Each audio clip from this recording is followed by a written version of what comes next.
A gente ficou com muitas dúvidas relacionado ao curiosidades, principalmente porque a gente faz assim uma pesquisa muito grande para trazer as curiosidades. E aí a gente ficou muito naquela dúvida.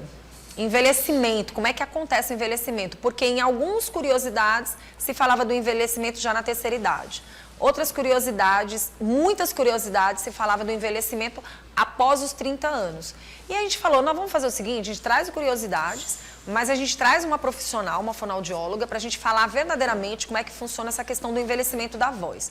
Por que eu estou falando isso para vocês? Vocês já prestaram atenção que aqui no programa a gente sempre tem aquele cuidado de trazer um profissional para que a gente possa tirar algumas dúvidas que estão na cabeça da gente. Quando a gente tem dúvidas, mesmo através do Curiosidades, né, Jéssica? A gente fica batendo tanto aqui, conversando, que a gente diz, vamos trazer um profissional para a gente tirar essa dúvida de fato com um profissional que seja especializado no assunto? E aí todo mundo, em comum acordo, chega à conclusão de que tem que ser assim. Porque hoje, tanto nas redes sociais, como através das pesquisas, tem uns que concordam dessa forma, tem outros que não. Mas o que a gente percebe de verdade é que cada pessoa é tratada da forma como tem que ser tratada. Por isso que a gente bate muito na tecla que, de repente, a tua voz envelheceu aos 30 anos. Mas isso é você. E, de repente, uma outra pessoa ou várias pessoas envelheceram a voz com 60 anos. E aí, o que é certo e o que é errado? Bom dia, minha linda. Estamos recebendo aqui no nosso programa a Virgínia Amaral, que veio hoje conversar sobre envelhecimento, mas não só isso. Porque a gente vai acabar mexendo também com um artista que chamou a atenção durante muitos anos, desde o momento que ele fez a cirurgia dele. E até hoje existem muitas críticas. E aí, o que a gente quer fazer?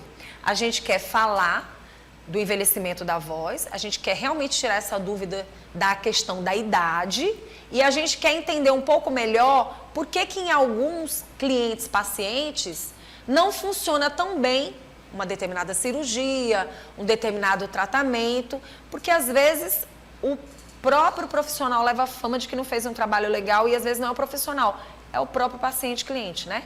Vamos começar logo falando dessa questão do envelhecimento. Me tira dúvida e tira dúvida de várias pessoas que estão assistindo o programa.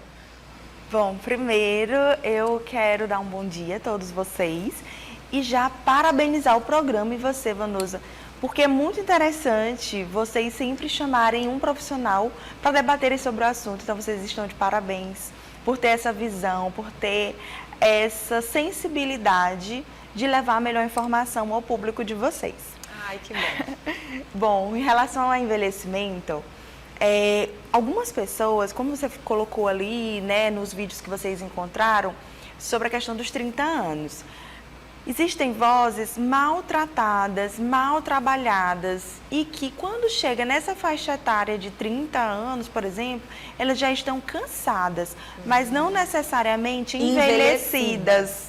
Sim, elas podem estar cansadas de um uso prolongado de forma inadequada, ineficiente. Por isso, quando elas chegam nessa fase, elas já estão demonstrando sinal de cansaço. Aí a questão de envelhecimento.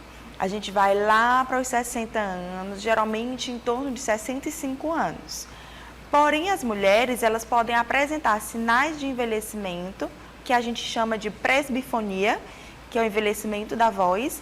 As mulheres podem iniciar a presbifonia relacionando com a menopausa. Então, mulheres que têm o processo da menopausa mais cedo, elas podem também ter o processo de envelhecimento vocal mais cedo. Assim como ocorre na puberdade, quando existe a muda vocal. A mulher que ocorre a menarca, que é a primeira menstruação, mais cedo, ela também pode iniciar a menopausa mais cedo e a presbifonia mais cedo, assim como outras questões relacionadas. Falando ainda do envelhecimento, porque pode acontecer o envelhecimento precoce? Pode. Por exemplo, não chegando a 60, 65 anos, mas, por exemplo, algumas doenças podem, de uma certa forma, trazer esse lado tão precoce? Pode. Por exemplo, afetando as tireoides, né? A própria tireoide. Todo mundo tem tireoide e a gente sabe que tem as doenças dela, que é o hipotireoidismo, né? E o hipertireoidismo. Até que ponto uma doença como essa pode envelhecer a voz?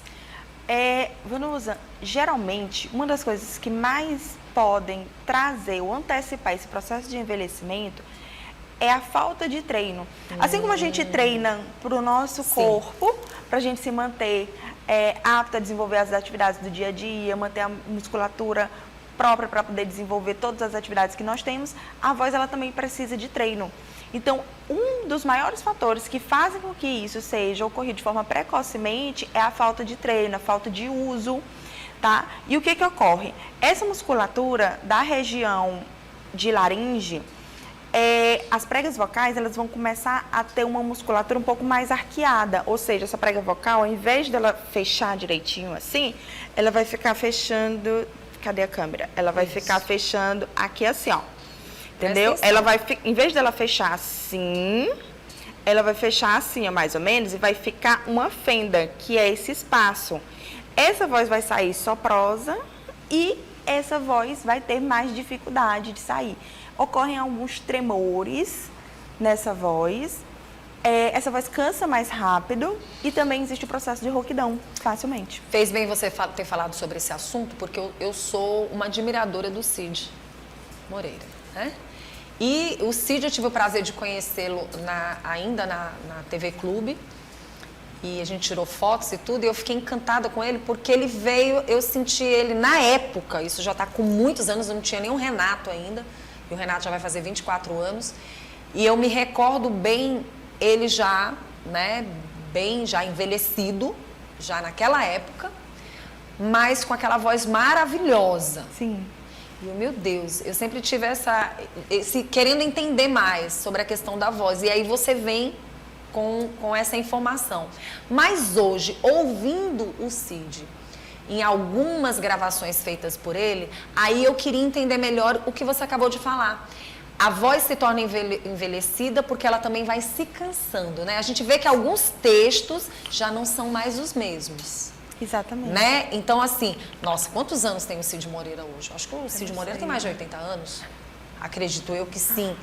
Mas foi muito treino para permanecer uma voz tão maravilhosa há 80 anos. E hoje ele ainda continua com a voz perfeita. Mas a gente vê uma certa diminuição na velocidade da voz, o jeito de falar. Isso tudo influencia? Influencia, sim.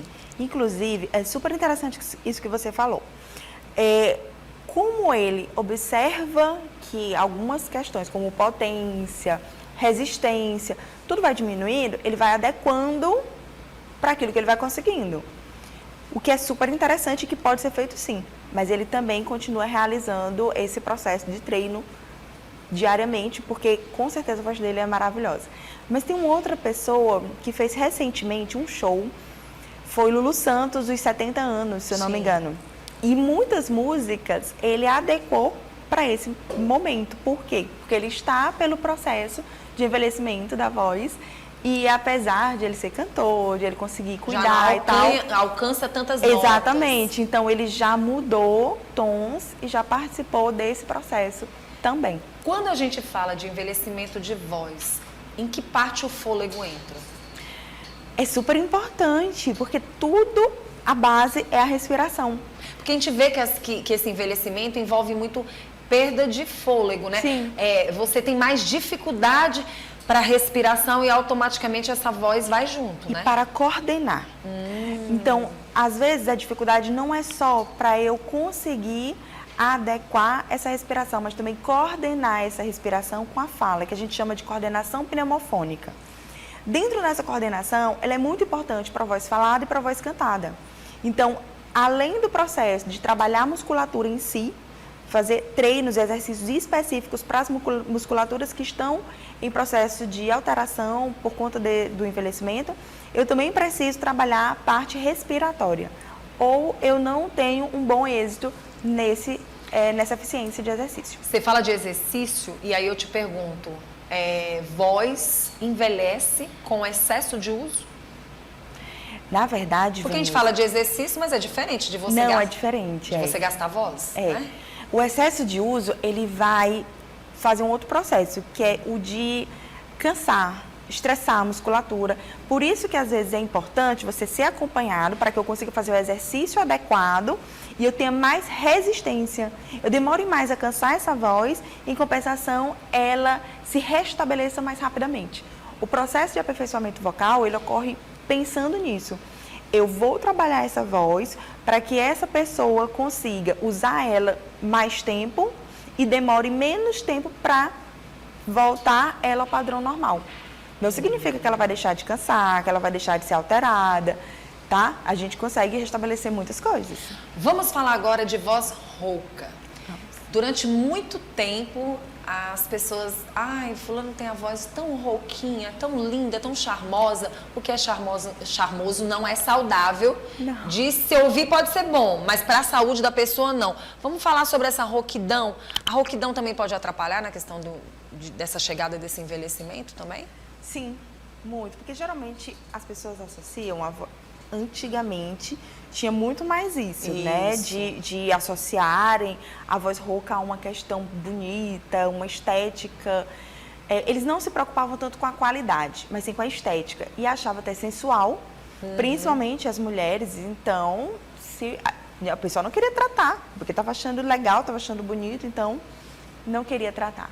Mas hoje a gente sabe que voz rouca é sintoma de que existe algo nessa voz. Existe algo em região de laringe e que precisa ser tratado, precisa ser trabalhado. Pronto, tem uma pergunta que foi feita por um colega nosso de trabalho, que ele canta, né? Ele louva e ele disse, Vanusa, eu queria muito saber por que quando a gente canta, que a gente termina essa canção, a gente percebe que está rouco. E aí eu pergunto, um pouco mais além, essa pessoa está cantando verdadeiramente da forma correta ou ela está cantando da forma errada e pela garganta? Essa história de cantar pela garganta, verdadeiramente forçando a garganta, é o errado a se fazer? Isso pode provocar verdadeiramente um calo vocal? Pode sim, está errado, tá? Porque muita gente não canta, né?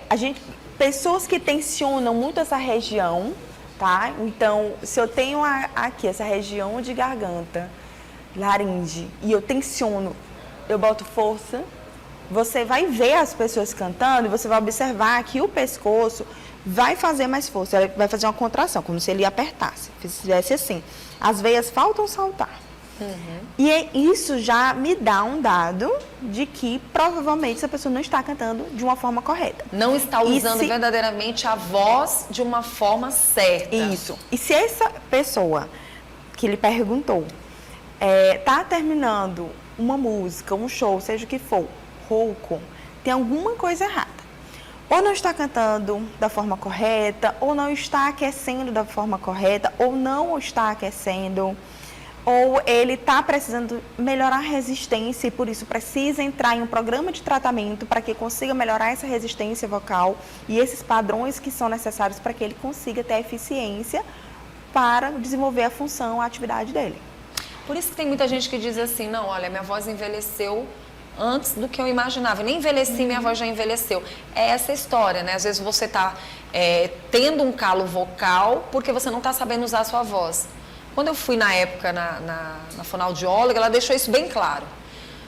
Que quando eu ia para um palco, eu usava uma voz mais alta, então eu acabava forçando mais. E eu não estava usando minha voz da forma correta, eu estava usando minha voz com a garganta, né? E aí eu fui entendendo e só vivia rouca.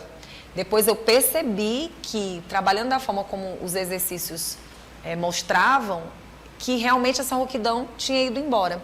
Hoje eu já consigo trabalhar a voz em várias situações, seja em cerimoniais, em palcos, aonde eu estou, eu percebo que a voz permanece a mesma. Isso é muito bom quando a gente tem essa consciência buscando um profissional, né? Inclusive, eu digo o seguinte, se o paciente não percebe, se ele não tem consciência, ele não tem como mudar. A gente só muda aquilo que a gente nota, aquilo que a gente percebe, aquilo que incomoda. Se eu achar que está tudo ok, eu não tenho por que mudar. E outra observação, quando você falou que no palco você faz um tipo de voz e tal, isso é verdade. E aí está a importância do desaquecimento. Porque a voz ela está em um padrão e eu preciso voltar ela ao padrão normal. Mesmo sendo uma voz falada, a gente não desaquece só uma voz cantada. A gente desaquece uma voz profissional. Uma voz profissional ela precisa de aquecimento e desaquecimento para ela ficar nos padrões normais no momento que é correto. Muito bom. Existe algum tipo de alimento ou de chás, alguma coisa do tipo, que não é interessante se usar quando essa voz está envelhecendo? Sabe, essa pergunta eu também gosto. Por quê? Algumas questões alimentares não favorecem o processo de envelhecimento. Que questões são essas? Alimentos muito condimentados, muito apimentados, assim como cafeína e outras, porque tem gente que diz assim, eu então vou tomar o café descafeinado, mas eu passo o dia todinho tomando café descafeinado. Existem outras substâncias no café que também podem alterar esse processo. Não significa que a pessoa vai deixar totalmente de tomar café. A gente pode organizar isso no dia, que é isso que eu faço com meus pacientes. Mas existe também alguns outros fatores, como a questão do álcool e a questão do tabagismo. E o tabagismo entra todos os tipos, não somente o cigarro, como os outros processos que hoje em dia existe, que aí entra em vapers, pods, essas outras coisas. Que fazem muito mal, né? O importante é que essas pessoas tenham consciência. Os músicos amavam dizer, vou tomar só um conhaquezinho, vou tomar só um whiskyzinho para aquecer minha voz. Ilusão. A gente já trouxe vários profissionais, já chegou à conclusão de que você tem que beber água mesmo. E não é água gelada, né? Não, água natural. A história da água morna para a voz faz bem? Não tão quente, nem tão fria, mas aquela água... Para beber? Sim. Na verdade, Vanusa, depende. Exemplo.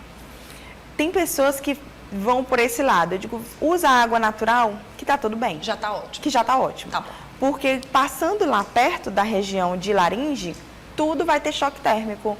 Então, dependendo da forma, se essa voz está super aquecida ou fria, não está aquecida, a gente pode ter algum processo relevante. A gente trouxe um vídeo do Zezé de Camargo. Durante muitos anos a gente tem visto e ouvido relatos relacionados à tal da cirurgia que ele fez que não deu certo.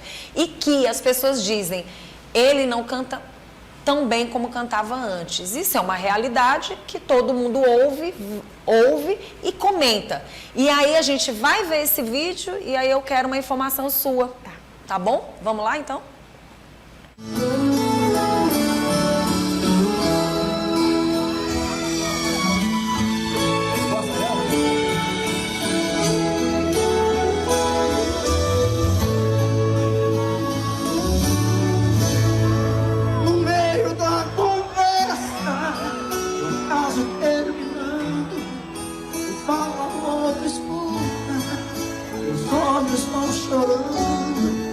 A lógica de tudo é o de... Me recordo. Eu estava aqui falando com ela que uma das pessoas que tratou o Zezé de Camargo esteve com a gente aqui em Teresina um tempo atrás e foi muito bom, gostei muito de estar com ela e ela pôde falar sobre algumas coisas que aconteceram e, queira ou não queira, a gente vai ouvir também de uma profissional. Às vezes, o problema não foi relacionado à cirurgia, nem ao tratamento. E aí? Bom, quando ocorrem esses casos, o que é importante que o paciente saiba? Se é um paciente que é indicativo que tem uma lesão, que é indicativo de uma cirurgia, é importante que essa pessoa consiga realizar todo o processo que é solicitado. Você tem o pré-cirúrgico com fono, você é acompanhado por otorrino e pós-cirúrgico com fono, além de acompanhamento com otorrino. Esse processo ele tem que ser cumprido da forma que é solicitado, exatamente como é solicitado. Então, se solicitou que você passe uma semana sem falar, você tem que passar uma semana após a cirurgia sem falar. Se solicitou que fique um mês sem fazer shows, no caso dos cantores, a pessoa tem que passar um mês sem fazer shows. Por quê? Porque aquela área, ela ainda está sensível, ela ainda está cicatrizando. Então, eu não tenho um domínio maior para falar do caso, porque eu não sei como está agora, mas antigamente, um tempo atrás, quando eu entrei em contato com algumas pessoas que conheciam um pouco mais o caso, a gente via que tinha uma divergência, o profissional às vezes solicitava e muitas vezes o paciente não conseguia realizar ou, por algum outro motivo, não realizava da forma que era solicitado. Então, essas são as informações que eu tenho e uma coisa que eu posso lhe dizer. Eu tive agora, há pouco tempo, com um paciente que passou por uma cirurgia, a gente realizou todo o processo, como foi solicitado, ele foi super disciplinado. E com um mês ele realmente estava voltando a cantar, a voz dele está ótima. Na verdade, então, às vezes você antecipa ou você, por conta própria, toma algumas medidas que não foram prescritas pelo profissional. E aí, quando você faz esse tipo de situação acontecer, você traz danos para você, né? Bom, uma coisa a gente sabe, rapidamente depois da cirurgia ele começou a cantar, isso é um fato, a gente viu. Mas assim, fica aí um alerta para as pessoas que querem cuidar da voz. Se você fez algum tipo de cirurgia, se você fez algum tipo de tratamento, a primeira coisa que tem que acontecer é você seguir verdadeiramente à risca o que o médico está pedindo. Né? Porque você pode antecipar algo que vai lhe trazer danos para o resto da vida. Exatamente. Então, assim, o que ocorre? Os pacientes, eles vão para o otorrino, vêm para a fono. Ele fica indo e vindo várias vezes. Então, eu faço a minha terapia e o otorrino vai vendo até que ponto eu posso ir. Assim, a gente vai conseguindo coordenar e evoluir o paciente. Agora, se eu não tenho esse processo, como deveria ter, eu também não tenho um bom resultado. E aí eu te pergunto, para encerrar essa conversa muito boa, que eu acho que deu para todo mundo entender direitinho e ter alguns cuidados, principalmente estudantes de jornalismo, de comunicação, você professor que está assistindo o nosso programa, vários coaches da vida que a gente tem e até os influencers que estão nas redes sociais e que não têm ideia que não é só chegar e se comunicar. Você pode melhorar a tua voz, pode melhorar a tua fala, tua dicção pode ter com certeza um lado muito positivo. Eu que ainda desejo ser dubladora, acredito que tenha que melhorar mais ainda a minha dicção, mas eu queria te perguntar algo. Exames, tem como a gente saber, através de exames, se a nossa voz está chegando no envelhecimento ou não? Os exames estão aí para isso, tá?